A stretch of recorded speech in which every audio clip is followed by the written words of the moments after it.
right? And what's gradually accepted is, the viewpoint from the brother. When in actuality, a lot of us get ideas from the Nashim. From the women, right? You know what I'm saying? Right. You know what I mean? Right. So that's, and you're right. Brothers are going to be agitated. I personally think his point was the concept of what was being talked about alerted to the fact that we were comfortable, you guys were comfortable, they were comfortable with our state of being in the black community, so to speak, which had nothing really to do with the conversation. Right. What was going on was that self-serving idea that if you're not talking like we talk when it comes to this paradigm of Hebrew Israelite conscious community, Right. then you're comfortable with what our society is doing and how our society look without having the conversation, just making, like you said, the blanket statement of listening, and then your conclusion is, oh, they comfortable with how things are out here in the black community. And I don't know where he get all of our children are involved in homosexuality. I don't know where he get that. I don't know where. Well, Like Karim says, it shows where your focus is when you're speaking. I guess that's where the focus is on some groups. well, I'll address that, right?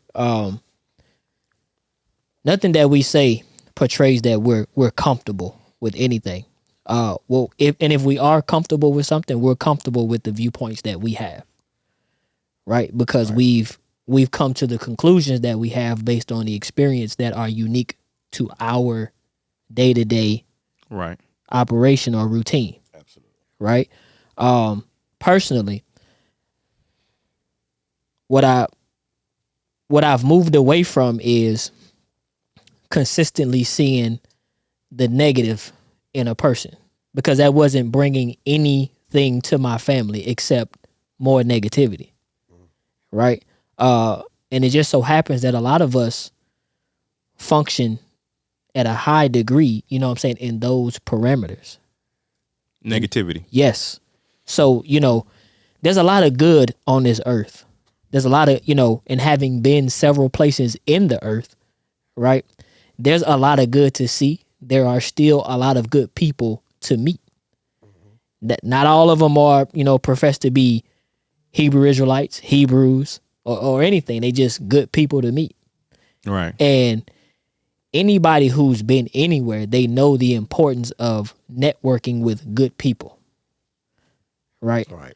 And I think we, for whatever reason, right, we've structured vision. When I say we, let me back up.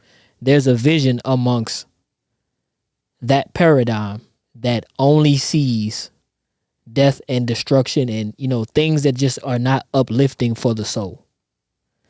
Right? So, and again, like Sifu said, instead of addressing, perhaps what the subject matter is, there's something that clicks. When you deviate from the norm, you automatically, you into homosexuality, or you into, the wickedness, or you into the whatever you want to come up with. Right.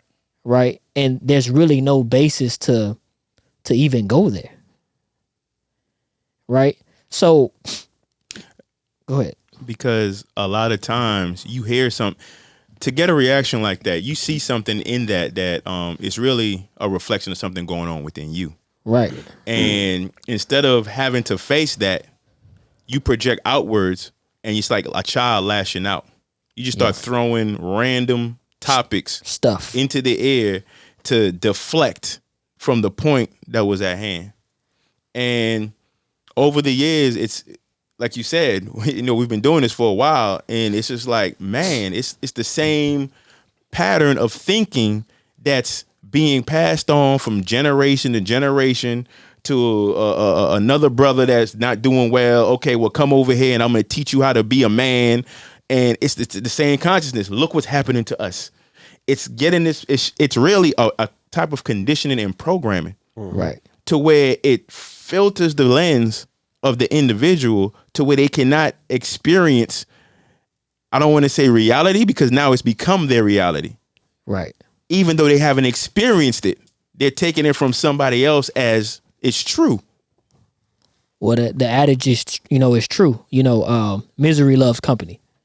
Right. And hurt people hurt people. They do. Okay. Right. I think they're just mad because the women spoke. And that could be a thing And too. that could be the thing too. That's And that's fine. The women, they will continue to speak here. Facts. right. So Right. and if that bothers you, right?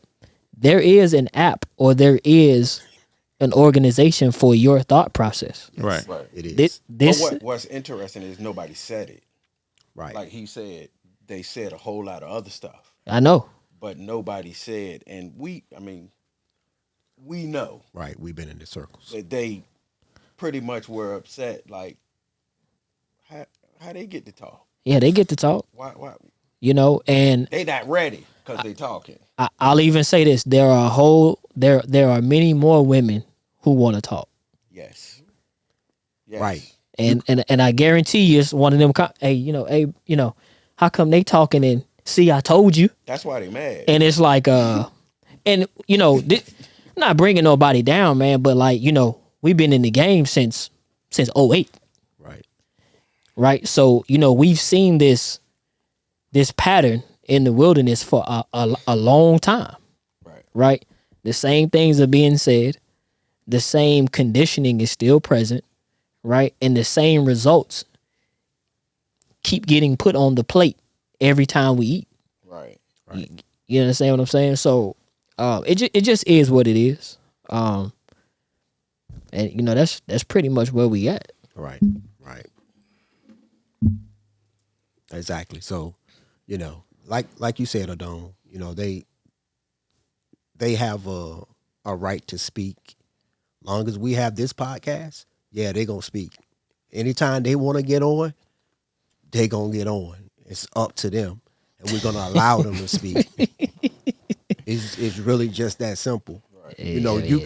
Whoever, anybody that have a problem with it, it's always another podcast you can go to, or go listen to. Right. It's on the Sabbath day. I'm pretty sure there's other connections out there doing what they do. They're doing it. Fine, go listen to them. That's fine with me. I don't have a problem with it. You don't even have to really. But even if you go inside your camps or Knesset or group, I guarantee you will find 3 to 4 women in your group that wants to talk.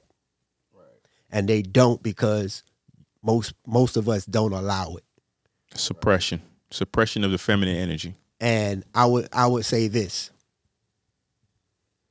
I'm not going to say it's not fair. You're absolutely right. But when they walk out and make their own podcast and talk about you, don't say nothing. Right. It's just that simple to me. Right. I can make it easy and clear. Right. All right. Then they'd be out of place. So, but, it is what it is, bro. Right. It is what it is. That's the beginning of wisdom. It is what it is. Right. yeah. All right. Let's get to the real. I would say meat and potatoes, but I'll just do potatoes. Right. If that. Speak for yourself. But we're gonna go ahead and dive straight into the topic. So each one of us is we're gonna provide a perspective, and the perspective is gonna come from how we see things, how we got to the viewpoint that we did, and you get a little bit more history about who the fourth principle is, and what we stand on. Okay. Right. Yes. And we do have studio guests, so we will allow studio guests to ask questions. Right. As they may come up in your minds, or the spirit may put something in your mind and your heart to ask, and we'll do our best to answer the question. Okay. For sure. All right. Okay, so the first question is that... is that a woman talking? Yes, this is Jira. Come First closer. question Come is... closer to the mic, Jer. Yeah. There you go. There you go. Do we need to get a chair over there? Another chair? Or are you good? No, I'm okay. Can you hear me now? Yeah. The first question is, who is fourth principle? Facts.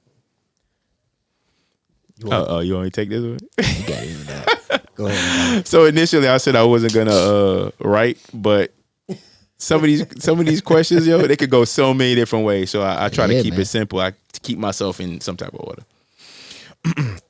The fourth principle, right? As we've said when we started the podcast, it represents the number 4 or fourth principle of the 7 Hermetic principles or laws of the universe. Some might call them the 7 Hermetic principles, right?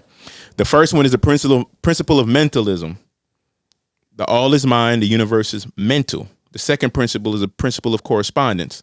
As above, so below, as below, so above. This principle embodies the truth that there is always a correspondence between the laws and phenomena of the various planes of being and life.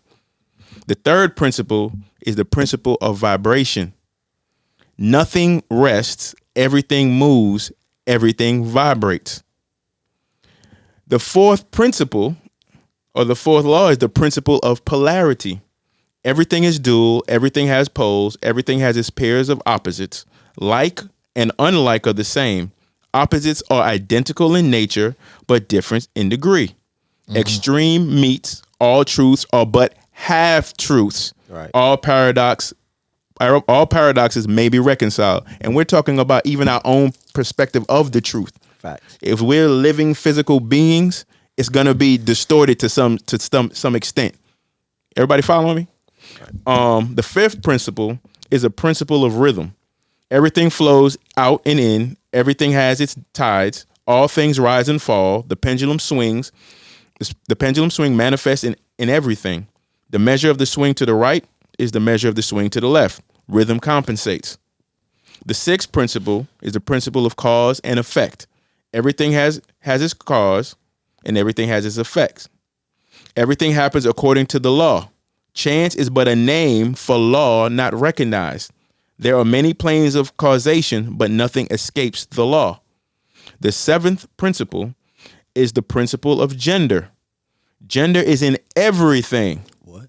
Everything has its masculine and its feminine principles. Gender manifests on all planes. Facts. All right. So that's the seven universal principles or 7 universal laws. There's also 12, but I'm not going to go into them. I'm just going to name them. They're called the 12 universal laws. And one is the law of divine oneness.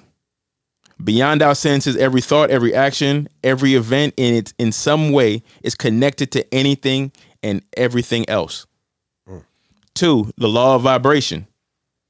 At a microscopic level, everything is in consistent motion, vibrating at a specific frequency. The law of correspondence. And some of these are almost exactly the same as the Hermetic principles. This law states that patterns repeat throughout the universe. And on a personal level, our reality is a mirror of what's happening inside us at that moment. Think as above, so below, as within, so without. The law of attraction. And I know this is a popular concept. Mm-hmm. It states that like attracts like, and you get what you focus on. Yeah, so you might read something in the scripture that says like everything begets of its own kind. King. Right.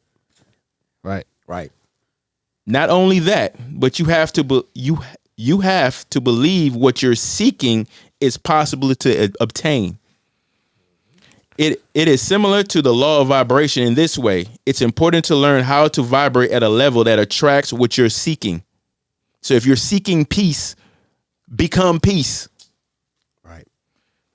Law of inspired action, closely related to the law of attraction. The law of inspired action is all about taking those real actionable steps to invite what we want into our lives. And I'm just going to stop there. Keep it simple. Law of perpetual transmutation, perpetual transmutation of energy. Mm-hmm. This law states that on an energetic level,